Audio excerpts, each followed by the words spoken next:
Finally, I'd like to talk about our favorite type of mispricing opportunities in Korea that are relatively unknown to international investors. We call it a holding company discount. Recently, increasing number of Korean public companies are transforming into a holding company structure by spinning off the business operation, resulting in public listing of both the holding company and its subsidiary. We view this to be a positive development because such transformation increases the transparency of the parent company and also provides an opportunity to invest directly into operating subsidiary. This probably means the operating company or subsidiary deserves a higher multiple. However, it does not mean that holding company should be trading at an unreasonable, excessive discount compared to the value of its equity stake in its publicly listed subsidiary. For some reason, we have noticed that this kind of exorbitant discounts are common in Korean stock market, although such discounts are rather temporary. That is why we think the holding company discounts offer compelling investment opportunities for value investors like us. We also note that many international investors are not familiar with this kind of holding company discount because it's very rare in other financial markets in which both holding company and subsidiary are publicly listed. Now I'm at the end of the first part of our presentation, and I will turn it over to Albert Young, who will discuss the details on our two equity ideas, which are based on the holding company discounts in Korea. Thank you so much for listening. Thanks, Chen. And this is Albert Young. And the first company I'll introduce is called Pungsan Holdings. Its market cap is about 180 billion Korean won, which is about 165 million US dollars at the exchange rate of 1100 won per dollar. Its stock trades at a price to earnings multiple of 4 and a price to book multiple of 0.3, which is a more meaningful metric for a holding company. The dividend yield of 4.3% is higher than that of most other Korean companies. Now let me tell you the investment thesis. First, its main subsidiary. The main subsidiary, Pungsan Corporation, is the market leader in copper-based products and also strong in defense business. But the value of Pungsan Corporation is not properly reflected in the price of the holding company, Pungsan Holdings. Second, an arbitrary opportunity.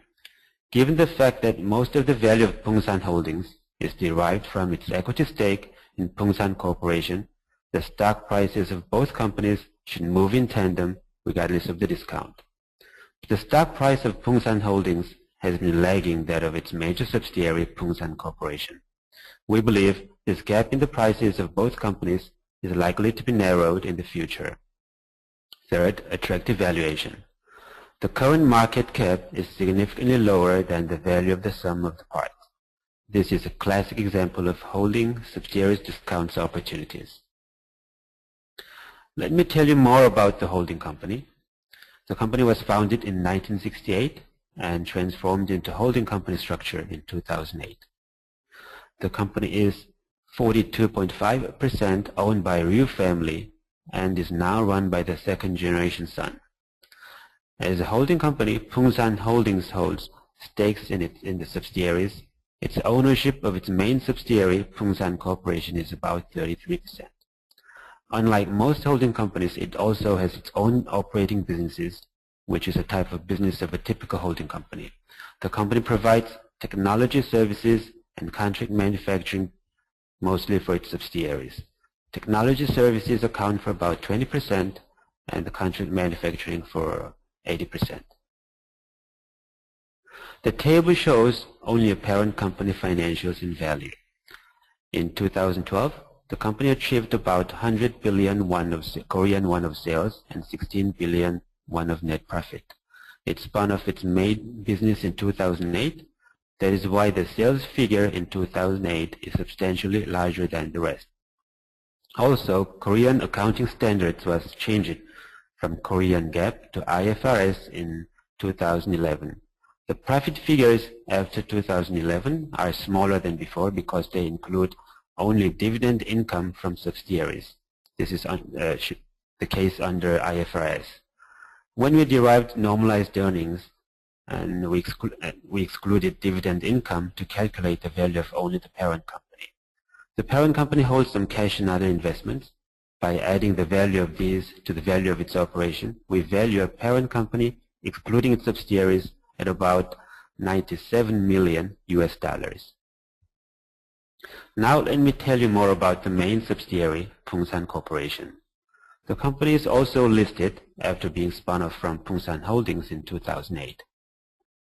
The company has two main businesses. First, it is a vertically and horizontally integrated manufacturer of non-ferrous metal, mostly copper-based products. Second, it is engaged in defense business manufacturing ammunition. Its non-ferrous business accounts for about 77% and defense business for the rest, which is increasing. The current market cap at the end of March is about 760 billion Korean won, roughly $690 million US. The stock trades at about 12 times its last year's earnings and 0.8 times its net asset value. Now I'll talk more about its non-ferrous metal business. The non-ferrous metal unit produces a full range of copper products, including copper alloy sheets, strips, tubes, and rods. It is the market leader in Korea in many businesses and products, and also a global leader in the coin blank manufacturing. Its business is cyclical because the price of the products fluctuates with the price of the raw material price.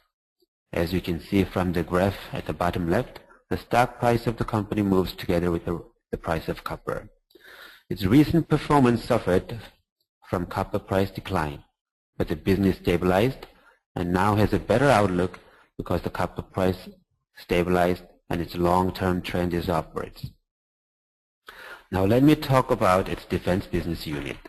Its defense unit produces military and sporting ammunition, propellant powder, ammunition parts, and precision forging products, and exports to more than 50 countries, and the export sales are increasing. The stable nature of the growing defense business unit helps to neutralize the cyclical nature of the non-ferrous business, metal business. This table shows the financials of the company. During the year 2012, the company achieved 2.9 billion Korean won of sales, which is about 2.6 billion US dollars, and 61 billion won of net profit. As you can see from the table, the profits declined substantially recently. As I explained before, the profit decline is mainly due to the copper price decline. But because of the cyclical nature, we assume that its normalized earnings are higher than last year's earnings. And we think the normalized earnings number we used is conservative. We then applied a multiple of 10 to derive an intrinsic value of about 700 million US dollars. The value of Pungsan Holdings' 33.3% share is about 230 million US dollars. When both a holding company and a subsidiary are traded, the value of a subsidiary is often discounted. So we also discounted the value of the subsidiary by 20% when we calculated the value of the holding company. For cyclical business with volatile earnings, using a price-to-book multiple is sometimes more appropriate. If you use a multiple of 0.8, we derive the similar number. As we will show later, the value of Pungsan Corporation, a subsidiary, comprises most of the value of Pungsan Holdings. This means the stock prices of both companies should move similarly regardless of the discount. The graph shows stock prices of two companies. It shows the stock price of Pungsan Holdings has been lagging that of its major subsidiary, and the discount has been widening. We believe this gap is likely to be narrowed in the future. The table shows revenues, profits, and the value of the holding company and its subsidiaries. As I explained before, we discounted the value of Pungsan Corporation by 20%. We also discounted the value of cash by 30%. We added up the total value of each subsidiary and derived the value of the holding company. As you can see from the bottom of the table, the current market cap of about 180 billion won is only 51% of the intrinsic value of Pungsan Holdings. This graph illustrates the same message. The value of the main subsidiary, Pungsan Corporation alone, far exceeds the market cap. And this is just one example.